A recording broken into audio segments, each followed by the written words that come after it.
Welcome to the Deep Dive, your shortcut to being truly well-informed. Today we're plunging into a geopolitical bombshell that just dropped on August 15th, 2025. It's this meeting in Alaska between U.S. President Donald Trump and Russian President Vladimir Putin. And picture this. There's a proposed peace deal for Ukraine on the table, but it includes ceding vast stretches of its territory, even lands not currently occupied by Russia, all in exchange for a peace deal and, well, a written promise of no future invasion. Ukrainian President Volodymyr Zelenskyy's reaction, immediate, categorical, no. He's calling these demands impossible and basically a springboard for a future new offensive. So here's the core question we're tackling. What if the path to peace requires ceding territory, and what happens when international law, economic realities, and national pride collide over a proposed peace deal? Our mission today is to really unpack the incredible complexities surrounding potential peace outcomes for Ukraine. We'll look at the geopolitical pressures, dive into international law principles, uncover the surprising impact of sanctions on Russia, and consider the just monumental task of rebuilding Ukraine.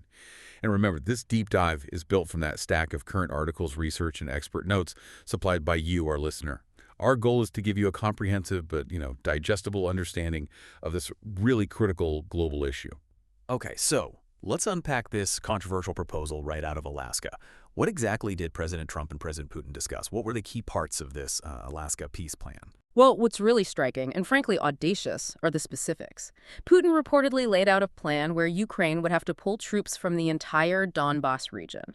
So not just the areas Russia partly occupies, like Donetsk and Luhansk, but also lands within Donbas that Ukraine still controls. Wow. Okay, so unoccupied territory, too. Exactly. And in return, Russia freezes the war along current lines, gives a written promise not to invade again. And, this is key, demands Russian become an official language in Ukraine. President Trump, reports suggest, endorsed this, called it the fastest way to a peace deal, apparently preferring a comprehensive deal over just a ceasefire. And you mentioned the pushback from Ukraine, immediate and incredibly firm. More than just no, right? Oh, absolutely. President Zelenskyy was unequivocal. Ukraine will not cede land, especially Donbas. He clearly sees this as giving Russia a, quote, springboard for a future new offensive, demanding unoccupied territories. That's a complete non-starter for Kyiv. And if you connect this to what people on the ground are feeling, based on the notes you shared, residents in Kramatorsk in Donetsk Oblast expressed real unease. There was that quote from Natalia Petrikina, a 55-year-old gardener. Kramatorsk is Ukraine. It was and it will be. Ceding territory is dishonorable. Just plain and simple. Now, there's some nuance, too. One soldier, third, from occupied Donetsk, reportedly felt withdrawal was complete nonsense, but maybe an inevitable price. But then another officer, Artem, from occupied Enerhodar, was adamant. The war must end with complete liberation because of the lives lost. So a mix of despair and determination.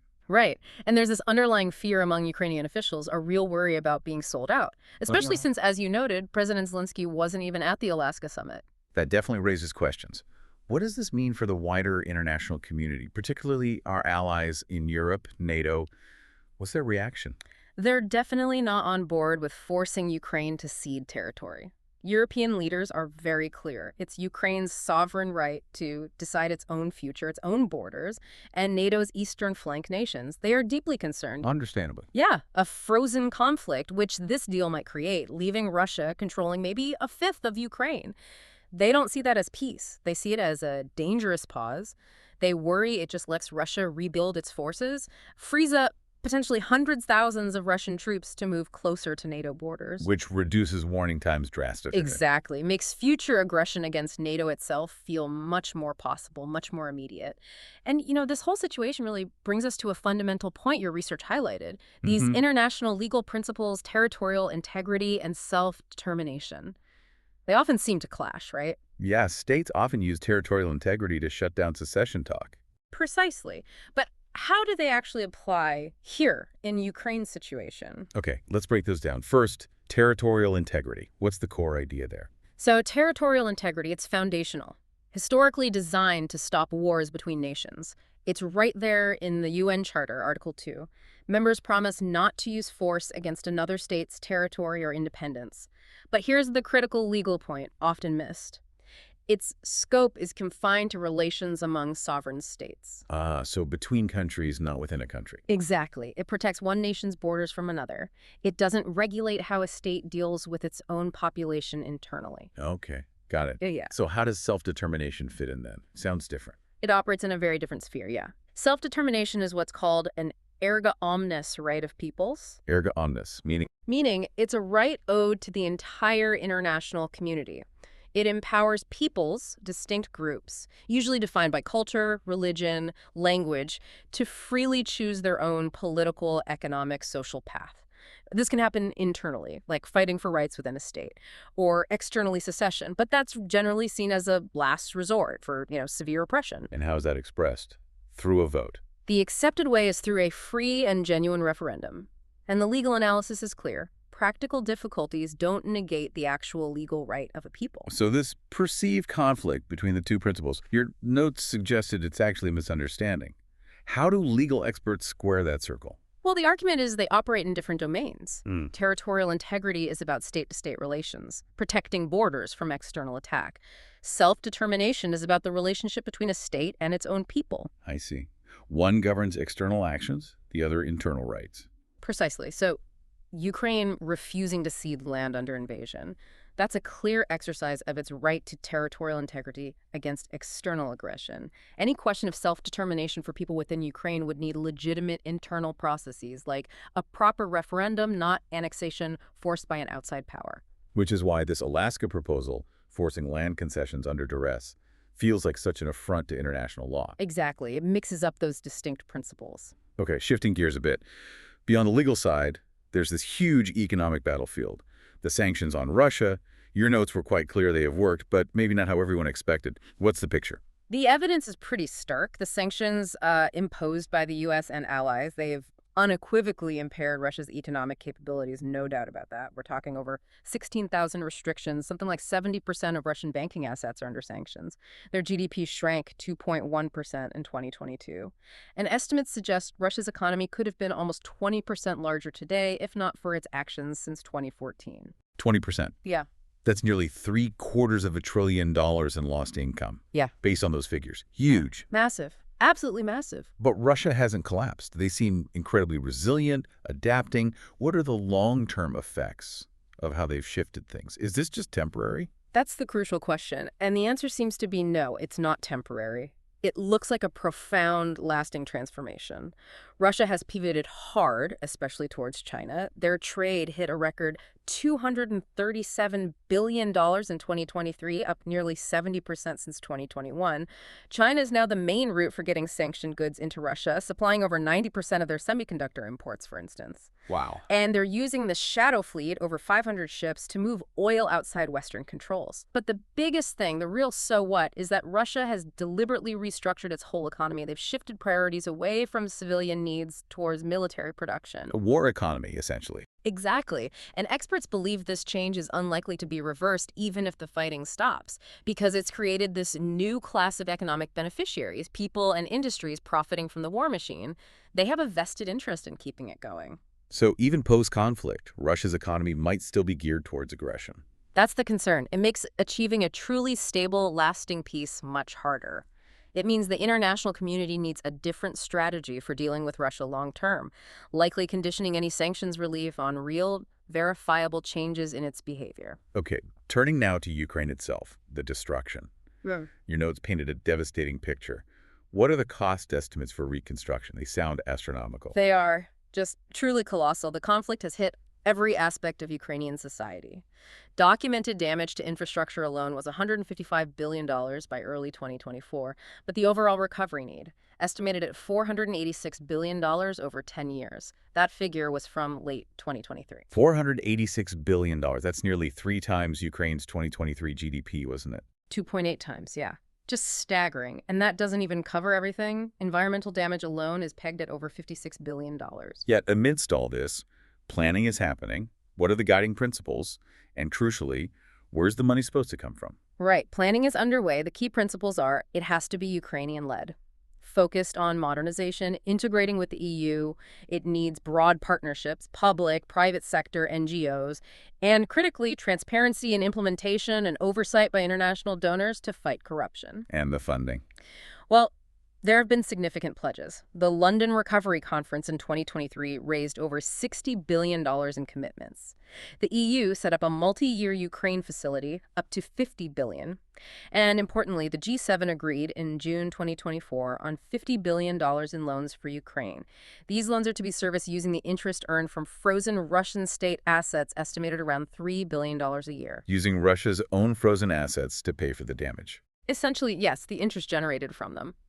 The EU also separately approved, using the net profits from those assets, about $2.5 billion a year, mostly for military aid, but some for reconstruction, too. But it's not just about the money for rebuilding structures, is it? The economic hardship within Ukraine right now is immense. Absolutely. The human cost is profound. Ukraine's GDP dropped by almost 30% in 2022. Unemployment hit nearly 25%. And by the end of 2023, forecasts suggested almost two-thirds of the population, 64.1%, would be living below the actual subsistence minimum. Just the bare minimum needed to survive? Basically, yes. It shows how deeply the war cuts into the fabric of everyday life, far beyond the front lines. Okay, let's loop back to that frozen conflict idea from the Alaska proposal. Yeah. Your sources really hammered home that for NATO allies, especially on the eastern flank, this isn't just theoretical, it's a serious security threat. What are they specifically worried about? Their fears are very concrete. Nations bordering Russia worry a frozen conflict just gives Russia breathing room to rebuild its forces. It could free up, potentially, hundreds of thousands of Russian troops. Troops currently tied up in Ukraine. Exactly. Free them up for deployment nearer to NATO borders. Estonia's defense minister, Hanno Pevkur, explicitly said this reduces early warning time to basically minimum. And Russia already has plans to overhaul its military, grow its forces, and seize the Baltic Sea region as a significant priority. So it's not just a pause, it's potentially a prelude. That's the fear. Lithuania's defense minister called a frozen conflict a very bad scenario. Why? Because Russia will reestablish itself in a few years and try to do something more. Yeah. And Ukraine echoes this. They fear Russia would just use a ceasefire to rearm and invade again later anyway. So for them, frozen doesn't mean stable. Not at all. It means dangerously unstable. A pause, not peace. Which brings us to the final point you raised, mediation. Finding someone to broker a peace deal. Why has that been so difficult? Well, the biggest hurdle, as your notes laid out, is finding a trusted, neutral third party that both sides accept. That's incredibly hard in itself. But it's compounded by Putin's stance. He's consistently not shown nor expressed to anyone any readiness to enter into any negotiations or mediation on terms other than his own. So one side isn't really looking for neutral mediation on generally acceptable terms. It seems that way. We've seen attempts, right? Israel's Naftali Bennett acted as a messenger early on, helped soften some positions, maybe. But Israel had its own constraints, needing security coordination with Russia in Syria, the Iran talks. They couldn't push too hard. Right. The Vatican offered. Pope Francis expressed concern. But Russia showed no signs of accepting. Maybe partly the Pope's strong tone, maybe historical tensions with the Russian Orthodox Church and China. They have that friendship that has no limits with Russia. They've offered to mediate, but seem hesitant, maybe reluctant to risk damaging the relationship with Moscow, or maybe they fear a high-profile failure. So potential mediators have their own interests or limitations. Exactly, and throughout all this, Ukraine insists on its own agency. Ukrainian officials are firm. Quote, "The war is taking place on Ukrainian land, so it is Ukraine that will determine the parameters for a comprehensive, just, and lasting peace." Okay, so let's try to bring this all together for you, our listener. What does this complex picture mean? We've seen this intense clash, geopolitical pressures, maybe pushing for land concessions like in the Alaska proposal, versus Ukraine's absolute refusal based on its territorial integrity. A refusal, as we discussed, that's strongly backed by international law. We've also seen the huge long-term stakes involved, Russia fundamentally reshaping its economy towards militarization, the absolutely staggering cost and challenge of rebuilding Ukraine, and the very real security fears for NATO's eastern flank if this just becomes a frozen conflict. Yeah, and all this really raises a crucial question for all of us to think about. What is the true cost here? Not just in money, not just tragically in lives lost, but the cost to international norms, to principles, when, seemingly expedient peace proposals, quick fixes clash head-on with fundamental concepts like territorial integrity and self-determination. We should consider how the understandable desire to just end a conflict quickly might, maybe inadvertently, create the conditions for even more dangerous instability down the road, especially if those underlying legal realities, those strategic facts, aren't fully faced. What trade-offs are nations really making between immediate peace and genuine long-term security? A heavy question indeed. Something to definitely keep pondering as this critical situation continues to evolve.